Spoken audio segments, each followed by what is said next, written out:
ការចូលកាលបរិច្ឆេទកាបូន14នៃរោងភ្នំនៅឯឡាងស្ពាននៅភៀកពីជាកម្ពុជាបានសរឲ្យឃើញថាឧបករណ៍ធ្វើអំពីថ្មមានចាប់តាំងពី6,000ដល់7,000ឆ្នាំមុនគ្រឹះនិងគ្រឿងស្មូនមានចាប់តាំងពី4,200ឆ្នាំមុនគ្រឹះមកម្ល៉េះមុនសម័យធម្មតាផតតាំងខាងបុរាណវត្ថុបន្ថែមទៀតបង្ហាញថាប៉ែតផ្សេងនៃតំបន់នេះសប្តាហ៍ថ្ងៃត្រូវបានគេហៅថាកម្ពុជាដែលមានមនុស្សរស់នៅចាប់តាំងពីប្រហែល1,000ដល់2,000ឆ្នាំមុនគ្រឹះស្ថិតនៅក្នុងវប្បធម៌សម័យថ្មរំលីង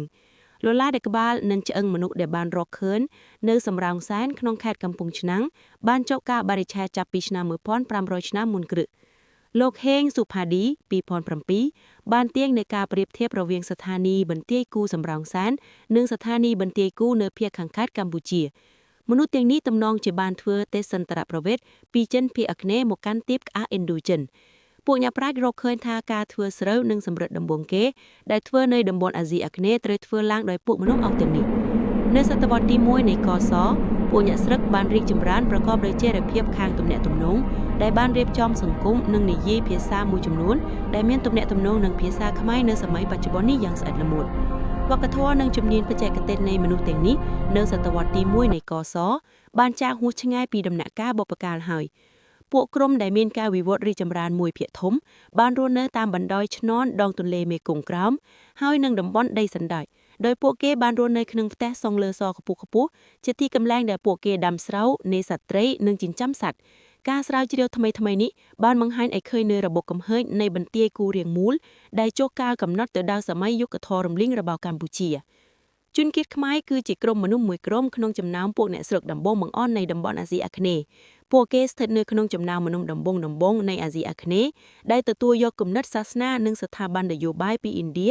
ហើយបានបង្កើតឡើងជាបណ្ដារាជាណាចក្រមជ្ឈកាលដែលមានទីតាំងស្ថិតពាក់ពេញទឹកដីដ៏ធំធេងនៃអាស៊ីអាគ្នេយ៍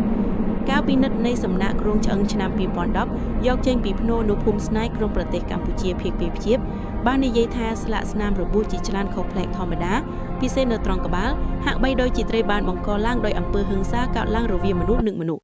ភ្នូរទាំងនេះក៏មានដាវមួយចំនួននិងសាស្ត្រាវុធវាយប្រហារផ្សេងទៀតត្រូវបានគេប្រើក្នុងការប៉ះទង្គិចជានេះដែរសម័យយុគដែករបស់អាស៊ីអាគ្នេយ៍បានចាប់ផ្ដើមពីប្រហែលមុនគ្រឹះ500ឆ្នាំនិងបន្តរហូតដល់ចុងបញ្ចប់នៃសម័យភូណានប្រហែលគ្រិស្តសករាជ500ខណៈដែលវាផ្ដល់ផុសតាំងរឹងមាំលើកដំបូងអំពីពាណិជ្ជកម្មសមុទ្រដែលមិនចេះដាច់និងអន្តរាគមន៍សង្គមនយោបាយនឹងឥណ្ឌានិងអាស៊ីខាងត្បូង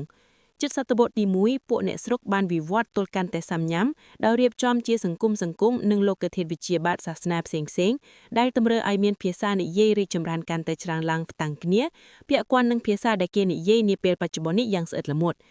វប្បធម៌និងជំនាញបច្ចេកទេសនៃមនុស្សទាំងនេះនៅសតវត្សទី1នៃកសបានចាក់ហួសឆ្ងាយពីដំណាក់កាលបុព្វកាលហើយពួកក្រុមដែលមានការវិវត្តរីកចម្រើនមួយភាគធំបានរស់នៅតាមបណ្ដោយឈ្នន់ដងទន្លេមេគង្គក្រោមហើយនឹងតំបន់ដីសណ្តែកដោយពួកគេបានរស់នៅក្នុងផ្ទះសង់លើសខ្ពស់ជាទីកន្លែងដែលពួកគេដាំស្រូវនេសាទត្រីនិងចិញ្ចឹមសត្វការស្រាវជ្រាវថ្មីនេះបានបង្ហាញឲ្យឃើញនូវរបបកំហើញនៃបន្ទាយគូរាងមូលដែលចុះកាលកំណត់ទៅដល់សម័យយុគថ្មរំលីងរបស់កម្ពុជា